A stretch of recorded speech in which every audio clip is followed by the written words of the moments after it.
我有一个秘密，从出生的那一刻起，我就带有上意识的记忆。这秘密一直被我埋藏于心，不敢暴露分毫。直到那年，我入宫做了宫女，同伴提醒我，千万别去招惹沈如云、沈贵妃，那是个恶毒狠心的女人，死在她手里的人不计其数。我不信，因为我曾见过沈如云的画像，也认出了她是我前世的女儿。我死的时候，她才10岁。我想弄清楚，乖巧懂事的她为什么变成了现在这副恶鬼模样。大家好，欢迎收看皮皮听书。佩儿被打死了，她血肉模糊的尸体被太监们拖着经过我们身前，有胆子小的宫女已经被吓晕了。我皱眉望着他们离开的方向，视线落在地上的嫣红血迹上。很快会有人把这些血迹清理干净。今夜一过，宫里就再无佩儿这个宫女。我仍记得入宫那日，佩儿就跟在我身后，好奇地打量着这富贵的皇宫。后来我们一起吃住，学宫里的规矩。那夜，她趴在我床头小声问我，等我们学完规矩就要被分配到个贵人宫里，你害怕吗？我问，怕什么？怕分到沈贵妃的翠羽殿。她声音极小，带着惶恐不安。听放出宫的老宫女说，沈贵妃恶毒心狠，死在她手里的太监宫女不计其数。我没说话，她缩回被子里，希望我不要这么倒霉。佩儿一语成谶，她被分到翠羽殿，如今不过7天，就变成了一具冰冷的尸体。我收回视线，与其他几个宫女一起离开。我们被分去伺候老太妃，可老太妃喜静，把我们又遣了回来。嬷嬷把我们换到一处，打量着我们，你们也都看到了，沈贵妃的宫里少了人，所以还得再送一个宫女过去。她话音未落，几个宫女脸色瞬间变得煞白，忍不住后退了一步。年纪最小的小满竟一下子跪了下来，对着嬷嬷不停磕头。我不要去翠羽殿，嬷嬷求您了，我爹娘还在宫外等我回家，我不想死啊。她拽着嬷嬷的裙摆，声泪俱下。嬷嬷脸色一变，一巴掌打在她脸上。慎言，谁跟你说去了翠羽殿就是死路一条了？这话若让旁人听见，你10个脑袋都不够掉的。小满吓得立马闭了嘴，惨白着脸小声哭着。嬷嬷有些不耐了，没人愿意去，那我就随便点了。她抬起的手指正要落在其中一个宫女身上时，我站了出来。嬷嬷，我去吧。宫女们愕然地看着我。嬷嬷也没想到，脱口而出，为什么？因为我不信。我不信沈如云、沈贵妃真是那样一个恶毒嗜杀的女子。我有一个秘密，从我出生的那一刻起，我就带有上意识的记忆。我清楚地记得我是谁，嫁了谁，又是怎么死的。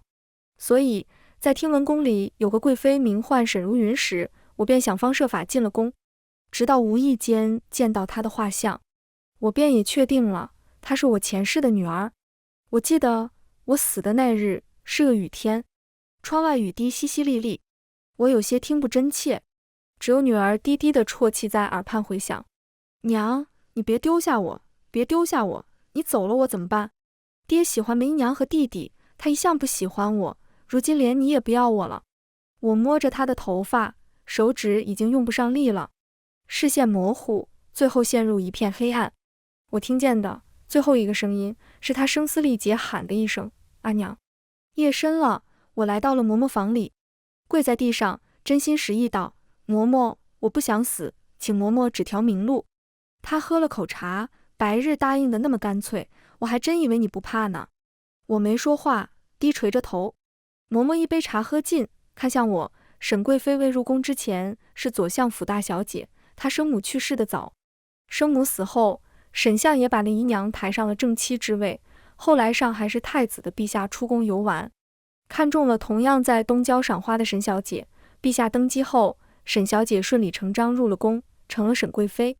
嬷嬷话音一顿，沈贵妃刚入宫时，其实跟如今不太一样，性子虽然也冷，可却并不残忍嗜杀。后来沈相爷因病离世，沈贵妃当时已怀了身孕，她请旨回府吊唁，却跟继母发生争执，贵妃摔倒，意外小产，陛下大怒，贵妃继母害怕陛下迁怒她儿子，夜里就自缢了。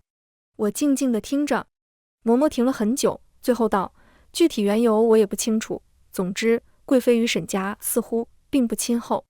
你去了翠羽殿，千万莫提及沈家。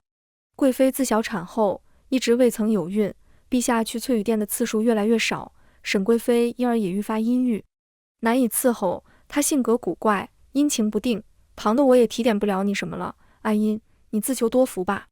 我跪地俯首，谢嬷嬷教导。走出院子，我抬头看着头顶月亮，今夜月亮很圆很亮。恍惚间，我想起了7岁的阿云，她总喜欢伏在我的膝上，一边看月亮，一边让我给她编辫子。阿娘，月亮上有仙女吗？有啊。我笑，月亮上住着很多仙女。那个时候，我的身体已经很不好了，每次都忍着病痛，尽量在她面前表现得轻松。我知道自己陪不了她长大，所以总是找机会让以后的分离显得不那么难受。娘以后也会飞到月亮上去。看着阿云的眼睛，我轻声哄她，如果有一天阿娘离开了，阿云别伤心。阿娘只是飞到月亮上做仙女了，我会在天上一直看着你。到了翠羽殿的第3天，我依旧没能见到沈贵妃。这日在院子洒扫，倒是被一个宫女撞个正着，她也跌坐在地上，神情恍惚。我好心将她扶起来，可她却推开我，小跑着离开。见我皱眉，一旁宫女宽慰道：“你别跟她一般见识，她可能就要死了。”我愣了一下，什么意思？她是小厨房的厨娘，贵妃娘娘近日想吃槐花糕，她做了10几次，次次都没让娘娘满意，反而惹怒了娘娘，说是给她最后一次机会，若再做不出娘娘满意的糕点，明日一早。她压低了声音，在我耳畔吐出了2个字：处死。握着扫帚的手紧了紧。我转头看向那厨娘离开的方向，犹豫片刻，放下扫帚跟了过去。小厨房里，厨娘正清洗着新鲜槐花，可手却忍不住颤抖，泪水一滴又一滴落入盆里，眼前视线模糊。她终于忍不住蹲在地上嚎啕大哭。再做不出贵妃喜欢的槐花糕，她就会死。她不想死了，越想越害怕，她已经开始考虑要不要趁着夜色逃出宫去。可宫里到处都是禁卫，她逃不掉的。怎么办？怎么办？正惶恐不安，近乎崩溃时，有人轻敲了敲小厨房的门。厨娘转头看去，是个年轻面生的宫女。宫女走进来，蹲在了她面前。要我帮忙吗？我也会做槐花糕。厨娘仅愣了瞬息，就一把推开我。你想害死我吗？我8岁就跟着我爹学做饭，你做的槐花糕能比得上我？她很抗拒，但更多的是害怕。这是她能活命的最后一次机会，她不会轻易相信我。我顿了顿，指着那盆中白色的槐花道：贵妃娘娘的生母是临安人，我也是临安人，我们那里槐花最有名，所以家家户户都会做槐花糕。姐姐，若不要我帮忙，你又准备怎么做这槐花糕？厨娘怔住，思绪纷杂。是啊，她又准备怎么做呢？已经做了10几次，次次都想方设法改进，可没用啊。贵妃娘娘依旧不满意。说实话，她已经没有办法了，紧攥着拳头，忽又松开。厨娘缓缓抬头看向我。槐花糕做好后，被送去了娘娘跟前。当天傍晚，便有几个嬷嬷来了后厨，为首的嬷嬷看着厨娘：槐花糕是你做的？厨娘惴惴不安：是奴婢做的。来人，带走。话音落下，2个嬷嬷上前不由分说架住了厨娘的胳膊，把她带出了厨房。厨娘腿软了，语无伦次：是不是娘娘对槐花糕依旧不满意？我可以再改的，再给我一次机会吧，求娘娘开恩啊！嬷嬷们一言不发。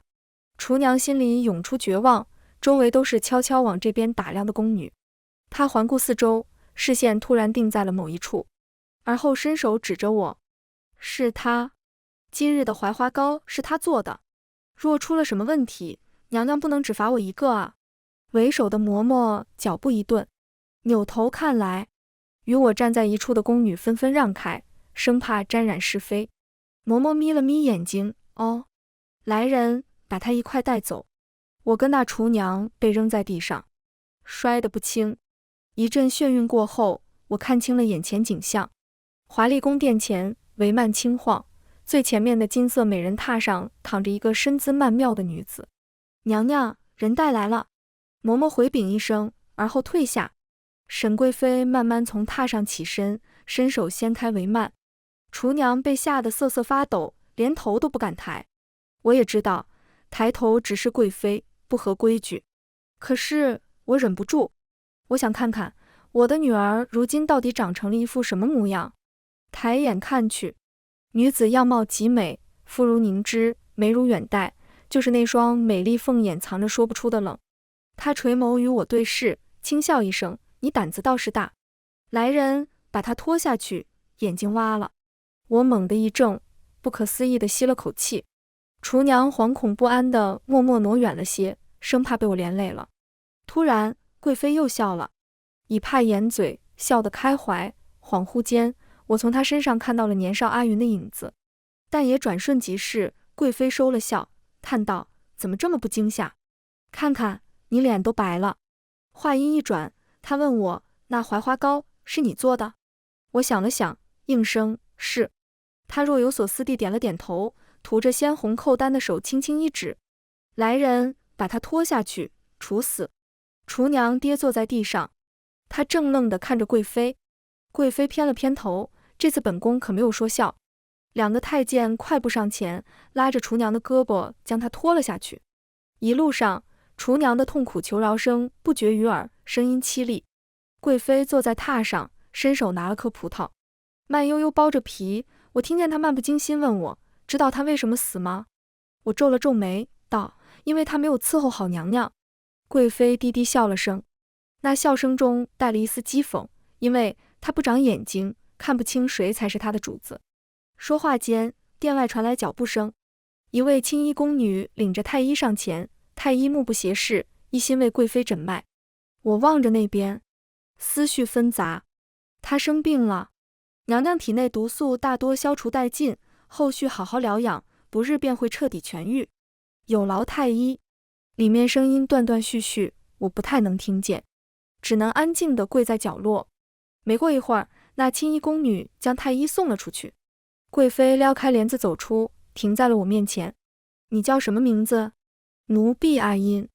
阿音，她轻轻呢喃了一声。过了好一会儿，她说：“下去吧，本宫乏了。”我安然无恙地回去了，还被贵妃娘娘赐了只镯子。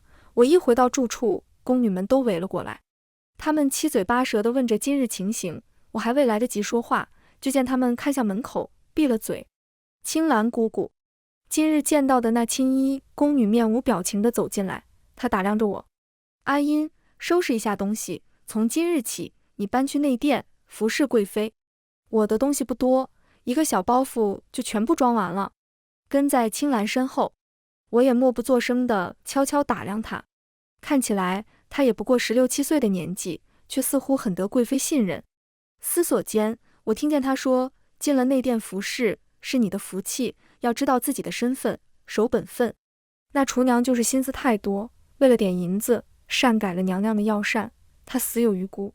在你之前，也有个宫女，来这不过3天，便跟容妃宫里的嬷嬷搭上了关系。我一愣，她说的是盼儿吗？周围寂静，青兰的声音显得尤为清晰，声音稚嫩，却字字有力。很难想象她这般年轻，就成了贵妃心腹。青兰侧头看了我一眼：“阿音，你做的糕点让娘娘满意，以后尽心尽力服侍娘娘，娘娘自然不会亏待你。但你若是有什么别的心思……”她话音一转，语气陡然变冷。我赶紧道：“阿音不敢，谢姑姑提点。”“不敢就好。”她悠悠道：“死的最多的就是那些胆大的。”进了翠羽殿，虽不像青兰那样时时贴身服侍贵妃，但我见到她的次数也比之前多了许多。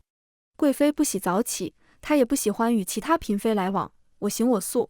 这些天，她常让我给她做槐花糕。吃糕点时总是格外安静，低垂着眉眼，不知道在想些什么。我越来越觉得，她与传闻中恶毒心狠的贵妃娘娘不太一样，她好像藏了许多秘密。我愈发的想要靠近她，了解她，所以我迫切的想要得到她的信任。机会很快便来了。那天夜里，我从睡梦中惊醒，忽闻外面有脚步声，坐起身推开窗户，悄悄看过去，是贵妃。她穿了件宽大斗篷，遮住了头脸。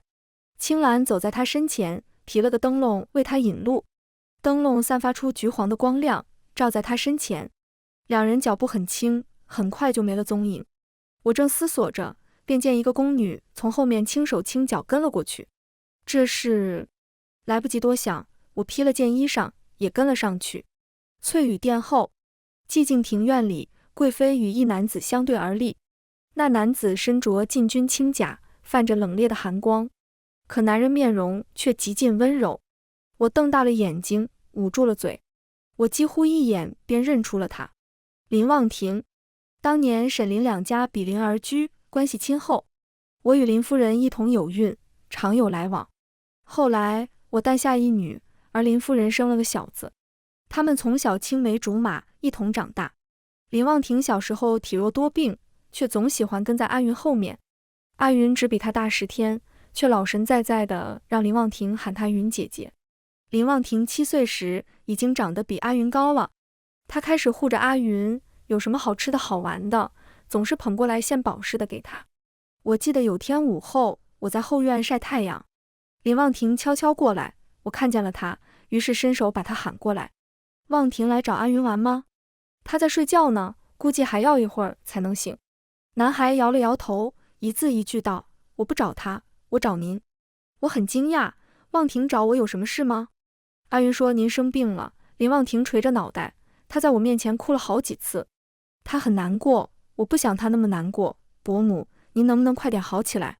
我笑了，笑着笑着就忍不住咳了起来。我问他，望庭这么喜欢阿云啊？是啊。林望庭毫不犹豫地点头，我喜欢阿云。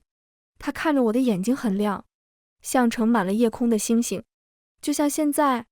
林望庭如今是禁军统领，浑身气势凌人，可在沈如云面前却显得有些无措和青涩。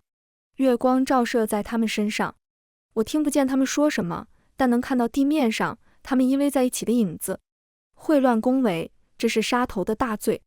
我心跳如擂鼓，紧紧攥着身侧的衣裳，脑袋里只有一个声音：我得帮他，我不能让阿云死。刚刚看到的那个宫女呢？她在哪？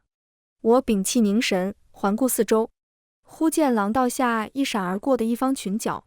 宫女匆匆离开，没走几步，我就追上了她。这位姐姐。宫女吓了一跳，惊愕地看着我。姐姐这是从哪来啊？我观察着她的神色。宫女眼神飘忽，几乎不敢与我对视。见状，我压低了声音，上前一步：姐姐刚刚也看到了？宫女一愣，直接否认：没有，我什么也没看到。说罢，她转身欲走。我没有一丝犹豫，快步上前，从背后捂住了她的嘴。宫女挣扎起来，我心乱如麻，不知道该怎么办。她挣脱了我，却在准备逃跑的瞬间被我推倒，额头撞在一旁的柱子上。宫女倒在地上，不知生死，额头嫣红的血迹在月亮下格外狰狞刺眼。我从没杀过人，这是第一次。正愣在原地，身上冒出一层冷汗。我深呼吸几口气，强行镇定下来，正要弯腰去处理痕迹，便听见一阵由远及近的脚步声。抬头看去，昏暗的廊道上，一盏灯笼发出点点光亮。青兰和贵妃就站在那看着我。我下意识后退，肩膀搭上来一只手，手劲极大，捏得我动弹不得。林望庭声音冰冷：娘娘，今晚怎么抓到了2只老鼠？翠羽殿内，贵妃好整以暇地看着我：你知道那宫女是孙贵人安插在本宫身边的人？奴婢不知。贵妃微挑了眉：那你为什么要杀她？我沉默地想着该如何答话，便听她话音一转：所以你也看到了吧？看到了她跟禁军统领私会。我抬眸看着她，缓缓出声：看到了，但奴婢是翠羽殿的人，知道谁才是主子，怕那宫女出去乱说，损害娘娘声誉，奴婢情急之下才失手杀了她。顿了顿，我吐出一口气，低声道：若娘娘仍心存疑虑，奴婢任凭娘娘处置。贵妃垂眸看了我好久，最后勾了勾唇，第一次杀人。是，吓坏了吧？他慢条斯理地打了个哈欠，天都快亮了，回去睡吧。你也算是替本宫办了事，他本就该死。他挥了挥手，我躬身告退。刚退后几步，贵妃突然道：“对了。”我停下来，娘娘还有何吩咐？垂头看着地面，一只精致的香囊出现在我脚边。赏你了，谢娘娘。退出内殿，回去的一路上，我的心脏跳动得猛烈。虽然阿云是我前世的女儿，但毕竟10几年未见，如今的她，我也捉摸不透。在她面前，我如履薄冰，不敢大意。我不是没想过直接跟她表露身份，实在是这事过于匪夷所思。阿云敏感多疑，她不会轻易信我，还会以为我是别有用心之人，到时候就麻烦了。抹撒着手中的香囊，我加快了脚步。经历了那般惊险的一夜，又杀了人，我以为我睡不着的，却不想一夜好眠。看着床边的香囊，我心情复杂。这香囊竟有安神的效用。还未来得及多想，青兰来了我的院子，当着众宫女的面传达了贵妃旨意。贵妃封我为1等宫女，贴身侍候。旁人艳羡的目光落在我身上，我急忙回神，领旨谢恩。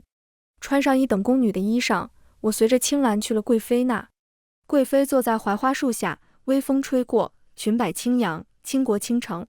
我上前谢恩：“你做的槐花糕，本宫很喜欢。”她兀自说了一句，问我：“你的手艺是跟谁学的？”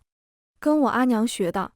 贵妃望着我，神情说得上温柔。来翠雨殿许多天，我还是第一次见她露出这副神情，于是心中一动，不自觉声音也软了下来。娘娘若是想吃，奴婢去给娘娘做。不吃了。她摇摇头，总不能一直吃。看向地上散落的槐花，她喃喃自语：看来临安人都有这样的好手艺呢，连糕点的味道竟也做得一模一样。孙贵人病了，听说病得极重，整日咳血。太医去了一个又一个，可都束手无策。听到消息的那一刻，我下意识便觉得此事与贵妃脱不了干系。不是我不相信她，实在是太巧了。孙贵人安插在翠雨殿的人被贵妃发现后，她曾去找过孙贵人。不久后，孙贵人便病了。怀疑是一回事，我却不会插手，也没有那个本事插手。皇宫之内，步步危机。贵妃不易，我更当安分守己。6月初，孙贵人病得严重，太医说他要静养，陛下便下旨让他去宫外金陵寺休养。他出宫那日，贵妃独自在院中饮酒，喝了一杯又一杯。我上去劝他，他却摆摆手，又一个对手落败。本宫今日高兴。声音已带了醉意。他拉住我的手，醉眼迷蒙，突然唤了一声：“阿娘。”我心神俱震，不可思议地抬头看过去。你……下一秒，贵妃的眼神便清醒了，但声音仍含糊着：“你知道我阿娘是怎么死的吗？”我稳了稳心神，听闻沈夫人因病去世。贵妃摇了摇头：“不是。”我一愣，她凑过来，酒气喷洒在我脸上，声音压得极低，在我耳畔吐出了几个字：“我阿娘是被我爹毒死的。”我愕然抬眸，我娘出身不显，只是临安的一个卖花女。我爹上京赶考途中与她结识，一见倾心。后来我爹为考中，无颜回乡，便在临安落脚。1年后，他与我阿娘私定终身，有了我。次年，我爹终于榜上有名，我们举家搬来了京城。我爹官运亨通，短短5年时间便官至4品。后来太师家的女儿看中了他，不管不顾地嫁进了沈家，宁愿做一个妾。他含糊不清地念叨着沈家的那些过往。他说的这些，我又何尝不知道？我与沈松龄相伴数十载，经历了相知、相爱、相怨、相恨，而由爱生恨的起源，都来自断雪梅进府之日。他身份高贵，除了个妾室头衔，他比我更像一个正室。下人们唯他是从，沈松龄尊他敬他，让我处处忍让。后来他有了身孕，生了个儿子。我怕阿云跟我一样受欺负，于是便想着争一争。可我哪里争得过他？越争，沈松龄看我的眼神就越失望；越争，我失去的就越多。手背传来一片温热，垂眸看去，贵妃估计是醉了，将头搭在了我的手上。她叹了口气，却还在说着。段太师权势滔天，自然不愿意女儿给沈家做妾，于是他几乎是威逼利诱，命我父亲在1年之内将段雪梅抬为正室。我父亲好脸面，休妻的事他做不到，尤其是陪他同甘共苦的糟糠妻。话音一顿，他发出一声诡异的笑。他确实不敢休妻，他怕别人戳他脊梁骨，于是他选择杀妻。他在我娘每日的药膳里下了毒，很微量，不致命，可日积月累，积少成多，那毒终究也是会要命的。我颤抖着手，呼吸变得急促，眼前的一切开始模糊扭曲。他说的这些我都不知道。我一直以为我是得病了，是我身体弱，我从没想到是被人下了毒，还是被我一向信任的沈松林。很久之前的画面在我脑海里清晰起来，沈松林温柔的微笑下隐藏的算计，他每次劝我喝下药膳时眼中闪过的异样光芒，那些大夫困惑的表情，原来这一切都有迹可循。我怔愣地看着半空，泪水涌出，滴落在贵妃脸上。贵妃皱了皱眉，伸手摸了摸。下雨了吗？她晃晃悠悠站起来，伸出手掌，抬头看着天空。此时天已经完全黑了。我擦了擦眼睛，克制住情绪。没有下雨啊。贵妃看着天空，喃喃道，有月亮。我一愣，也抬头看去。今晚的月亮只是个月牙，被云遮挡了一半。可贵妃仍看愣了。晚风吹来，泛起一丝冷意。我看着贵妃身上的单薄衣衫，正要上前扶她去寝殿休息，却被她伸手推开。娘娘，嘘。贵妃坐在亭子里，撑着头看月亮，别说话，我刚刚好像听见我阿娘喊我了。伸出的手僵在半空，我望着她，喉咙涌出阵阵酸涩。我阿娘住在月亮上，她说她一直看着我呢。因为喝了酒，她的脸上染上两抹红，声音也带上娇憨，惹人怜惜。可她应该会很失望吧？她呢喃着，我现在是个坏女人。话音未落，她便醉了，脑袋直往桌子上磕。我赶紧伸手扶住了她，握着她单薄的肩背，我忍不住用了用力，以一种别扭的姿势抱了抱她。自从那夜醉酒后，贵妃待我亲近了许多，偶尔也能陪她说上2句话了，但仍有些若即若离。我总觉得她看我的眼神里藏着什么，却说不清道不明。一切好似归于平静，可风平浪静的日子下，也暗藏波涛汹涌。转眼间便到8月，宫里即将举办中秋宫宴，比平时热闹一些。不少宫外之人进进出出，多了很多生面孔。宫人们期待着宫宴，希望能多得些赏赐。站在翠羽殿的回廊下，看着宫女们来来往往的布置宫灯，我心里却像压了块石头，总觉得不太踏实。阿音，发什么呆呢？青兰不知何时站在了我身后，手里捧着一套新制的宫装，娘娘让你试试这身衣裳，中秋宫宴上穿。我接过衣裳，指尖触到那细腻的绸缎，轻声应了。午后，我去上衣局领贵妃宫宴上要穿的衣裳。走出翠羽殿不久，我便察觉到有人在跟着我，心头一紧，不自觉加快了脚步。可经过一处拐角，我被人一把拽进暗处，还未看清眼前的景象，便被一块湿布捂住口鼻，刺鼻的气味冲入鼻腔。我挣扎了几下，眼前一黑，失去了知觉。我是被冷水泼醒的，四周烛火通明。我挣扎着坐起身，发现手脚发软，使不上力气。醒了，一个威严的女声从屏风后传来。我抬头看去，只见一女子身着明黄凤袍，缓步走到我面前。她约莫30出头，容貌端庄，眼神却冷得像冰。我垂下头，恭敬垂首，心里却涌起惊涛骇浪。抓我的人竟是后宫之首，皇后娘娘。奴婢参见皇后娘娘。皇后居高临下地看着我，唇角勾起一抹冷笑。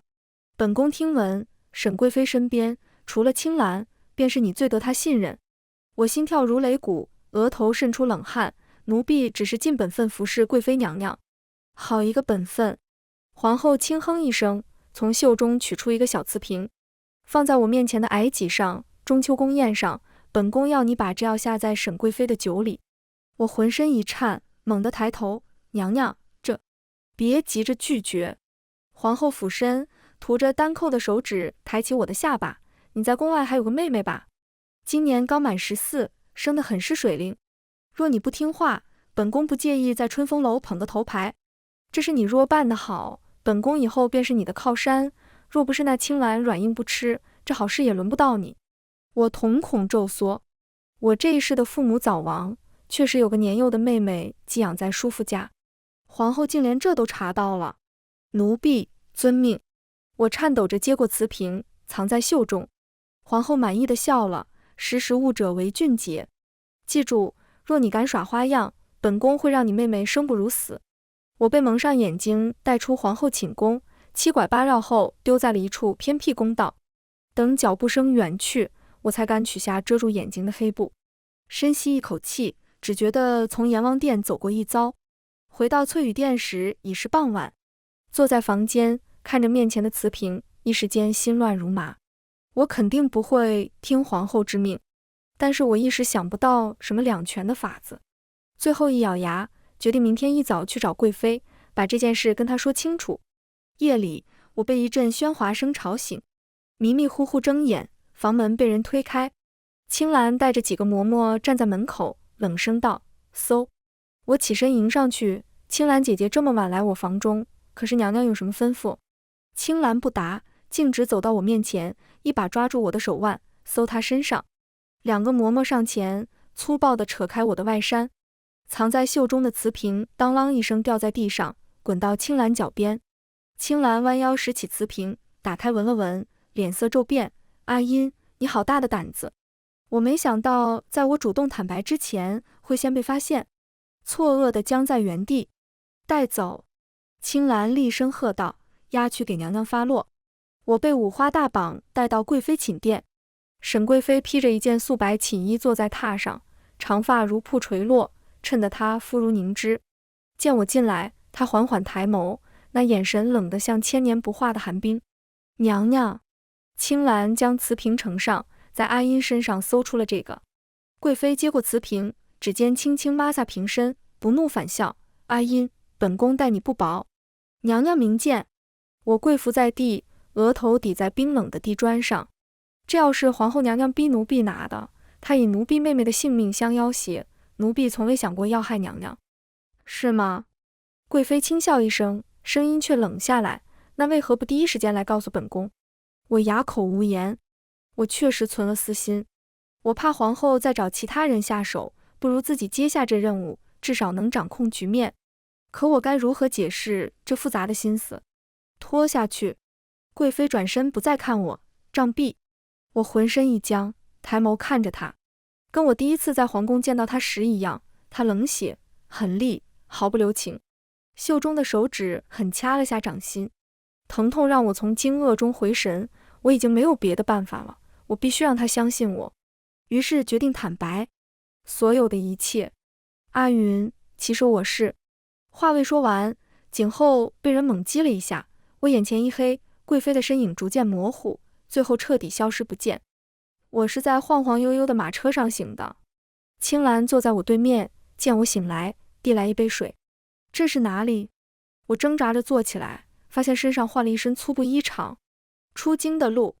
青兰低声道：“娘娘早就安排好了退路，她料到皇后会对她下手。”我抓住青兰的手：“我们必须回去，娘娘有危险。”青兰苦笑：“我若能劝住她，又怎么会出现在这里？”明明是年轻稚嫩的脸，我却从中看到了沧桑的神情。这种违和感太强，强到我无法忽视。一直以来，我总觉得青兰熟悉，没来由的找不到熟悉的源头。如今面对面坐着，她抬眸看我的眼神几乎让我浑身一颤。青兰转头看向马车外，车外熙熙攘攘，格外热闹。也不知道看到了什么，她愣了一下，随即眼中浮上恨意。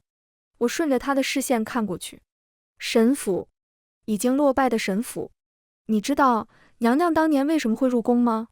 我没说话。宫里的嬷嬷说陛下与娘娘在宫外一见钟情，可我不信，因为我知道阿云喜欢的是林望庭。娘娘不是自愿的。青兰声音微冷，当年沈松林为了巴结太子，亲自把女儿送上了太子的床。娘娘醒来后寻过短见，太子拦住了她。太子告诉她，沈夫人的死是沈松林一手造成。就这一句话，娘娘便不寻死了。她想报仇，为她阿娘报仇。太子知道一切。青兰说，她冷眼旁观沈家内斗，甚至推波助澜。娘娘入宫后，她就利用她对沈家的恨意，借她的手除掉了沈松林，搞垮了整个沈家。沈松林在朝堂长袖善舞，一边讨好他，一边又与安王有来有往。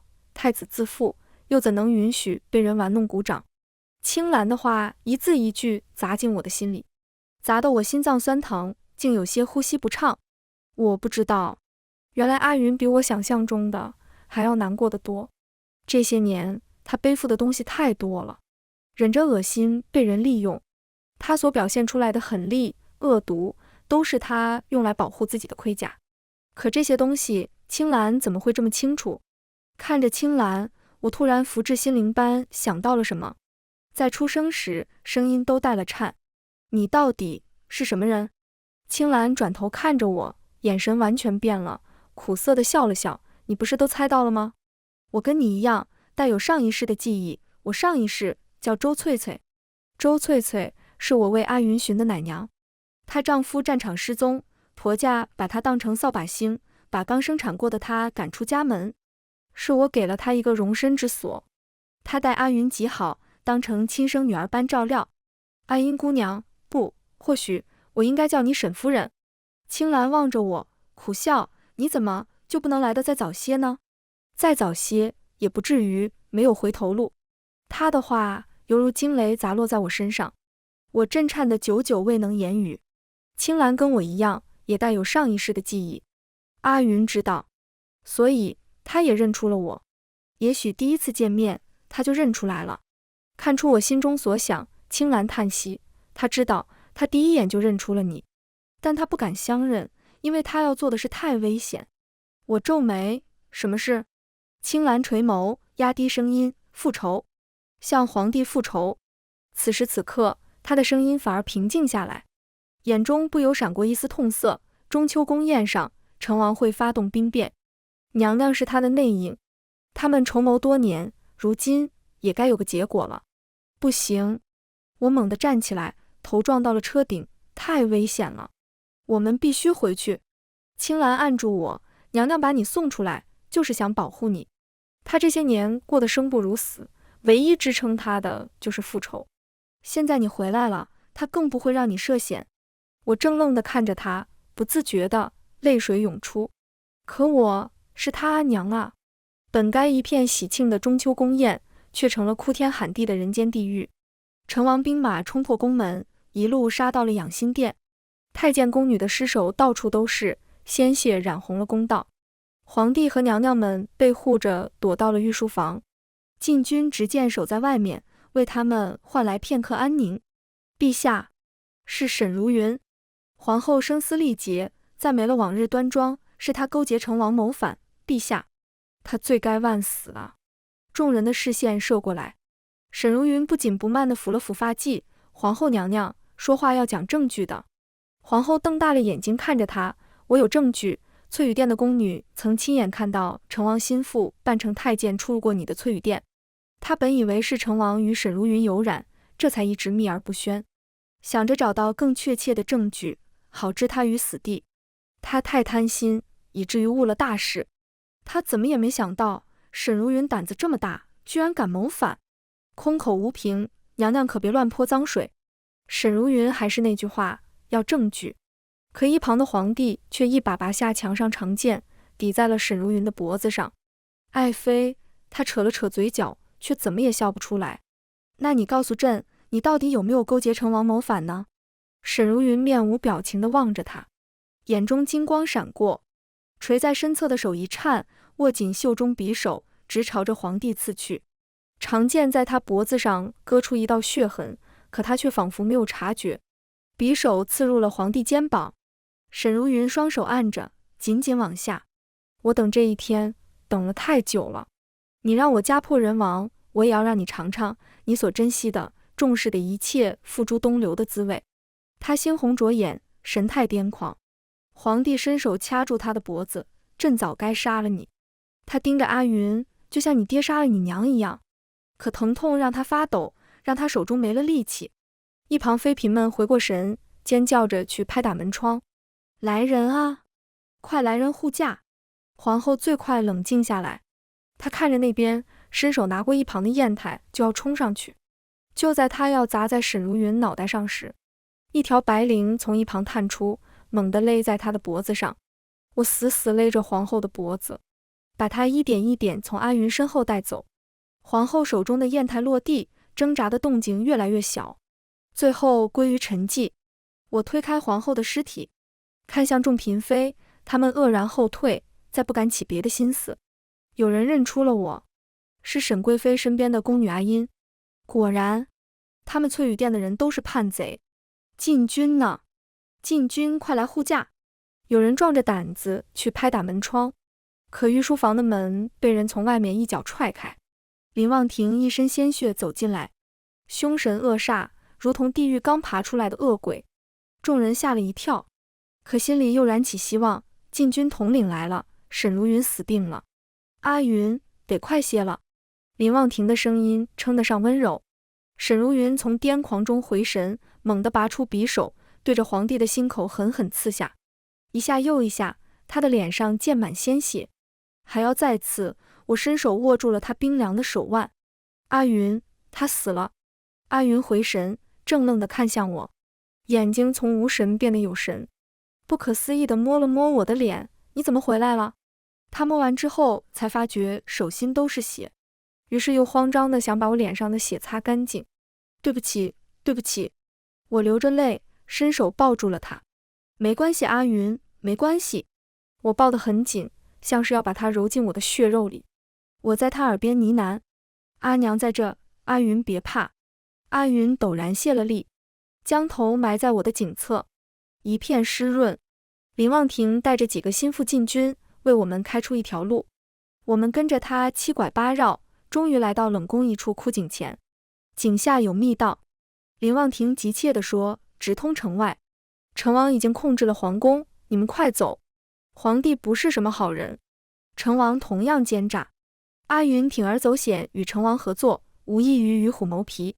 如今成王得势，他未必会放过我们。阿云紧握着我的手，走出一步，却又猛地顿住脚步，转头看向林望庭，眸光微光闪过，望庭，你……我没事。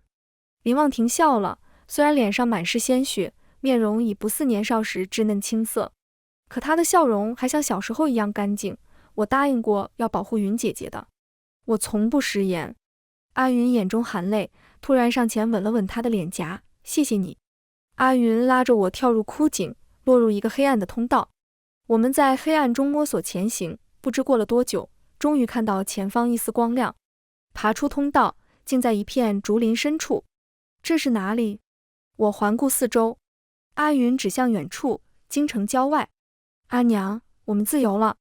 鸟儿啼叫此起彼伏，天光乍泄。我紧握着阿云的手，在心里默念了许多句老天垂怜。命运的枷锁终于得以摆脱。3个月后，我们在江南一个小镇上安了家。阿云改名叫云娘，我仍叫阿音。镇上的人都以为我们是对姐妹，因战乱逃难至此。这天傍晚，我正坐在院子里缝补衣裳，院门突然被轻轻叩响。谁呀？我放下针线去开门，门外站着个风尘仆仆的年轻男子，一身粗布衣裳也掩不住通身的英气。他冲我腼腆地笑了笑，请问云娘住这里吗？我愣了片刻，突然认出了他，望庭。他也认出了我。阿音，不，伯母。他已经不知道唤我什么了。阿云从屋里跑出来，看到林望庭，整个人都呆住了。林望庭黑了瘦了，脸上也多了道还未痊愈的狰狞的疤，看起来有点吓人。阿云在他面前站定，声音竭尽全力显得平静，你活着回来了。颤抖的声音却难掩他心中正激荡的剧烈情感。林望庭望向他，从怀中掏出一支木簪。阿云，我来兑现7岁时的承诺了。阿云再忍不住，偏过头，眼角一滴泪滑落。我悄悄退回屋内，透过窗棂看着这对历经磨难的年轻人相拥在夕阳下。月光升起时，我独自来到院中的槐树下，仰头望着那轮明月，我轻声说：“这一次，我想我会看着你幸福到老。”全文完，皮皮听书，感谢您的观看，我们下个故事再见。